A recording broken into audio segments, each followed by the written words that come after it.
Hi, guys. One of our earlier lessons provided us with a glimpse of what pivot tables are and how they function. We learned that pivot tables are Excel's dynamic and interactive tables and are a preferred tool for a number of Excel users. But why is it that so many people enjoy working with them? Well, for starters, pivot tables are capable of summarizing thousands of rows of data in just a few seconds.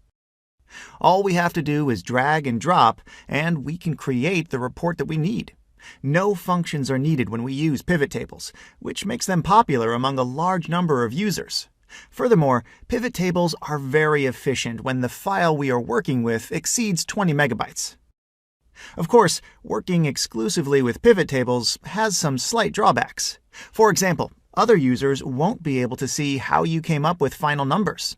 If you work with formulas, your colleagues won't see what stays behind a given number in your reports. Another problem is that pivot tables do not update automatically when the source data is updated. This can be an issue if we want to use them for the purposes of financial modeling. However, even if they have a few cons, pivot tables are definitely one of the top instruments in Microsoft Excel. In the following lessons of this chapter, we will see how they can be applied in practice in order to elaborate large data extractions.